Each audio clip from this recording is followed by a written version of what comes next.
it can be very frustrating to like cry out into the void, right? And feel that no one is listening.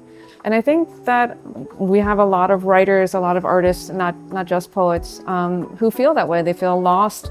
They feel like getting published can be very difficult. There's a lot of gatekeeping. The same with, any genre, any medium as an artist. Actually, if you don't have a place to showcase your art, you have to. Art is a conversation for any genre, and if you're not having someone to respond, if there's no one to listen, then it can feel very alone. The more laureates we have, the more I think the city will come to recognize that we're not one or the other or both or neither.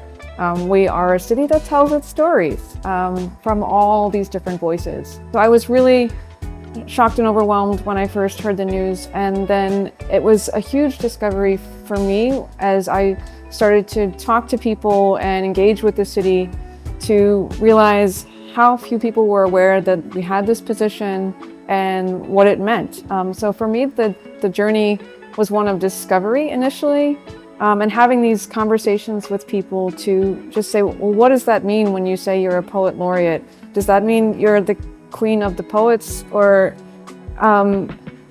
what is it? What do you do? What is your job responsibility? And I realized that I had not been given any. Yes, there was a project expected, but beyond that, what I chose to make of the role was largely up to me. And I never considered myself a poet who writes politically. I've also heard it said that all poems are political, even the love poems, they're all political. They have a point of view that takes you somewhere. And I think I agree with that. And there's never been a time when I've felt more driven to write political poems or poems that have a political motivation, while at the same time supporting all the amazing work that is being done at a local level. So that has been a challenge and a surprise to me in my work, is how to find that balance. This was in the first April of my term, and I was asked to speak at a human services symposium, I guess, or gathering at the convention center. And I wasn't sure what to write or what to read at an event like that, where it's mostly professionals. And I had just taught a workshop for my community on some contemporary forms.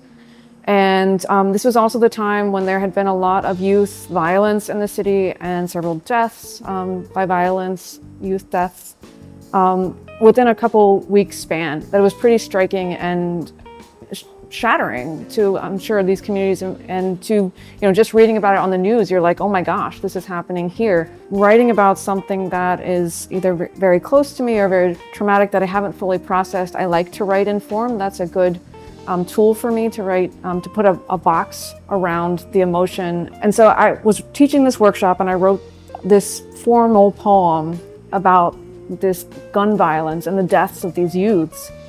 And I decided to share that at this human services convention. And a gentleman came up to me at the end of it and he said, I would really, really love a copy of that poem to share with these kids.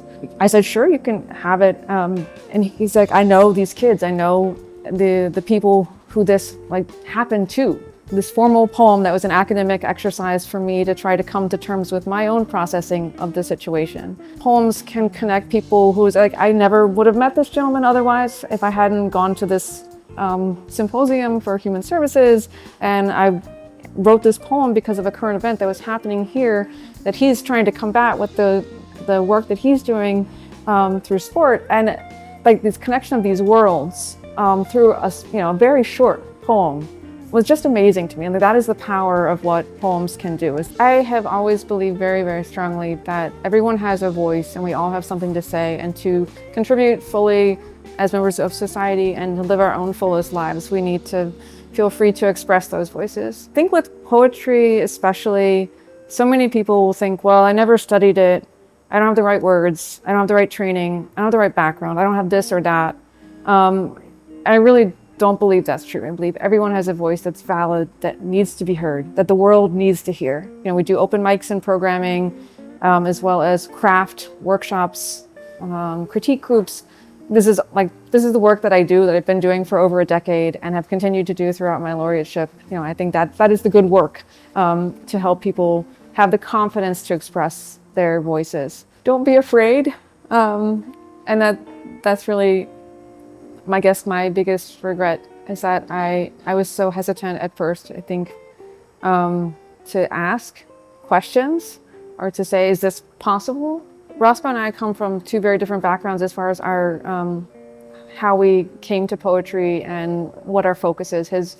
He's very much more of a performance-based poet, and I am not. And I think that it's easy for the city's poetic scene to be fragmented into, you know, the ones who do performance, the academics sort of at VCU, that's another focus. I kind of see myself sort of in the middle and neither belonging to neither and both at the same time, or not really having a place. I hope whoever is the next laureate will be able to further show that it doesn't matter like where or how you came to approach poetry. Like if you consider yourself a slam poet, if you got your MFA, if neither is true, if both are true, it doesn't matter. That all those voices need to be heard. And I think the more times we do this, we search for a laureate and we say, look, the arts are important, poetry is important, and having this person sort of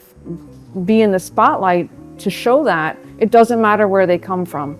And it doesn't matter, you know, what camp they might fall into or how they consider themselves categorically. I mean, it's beyond categories.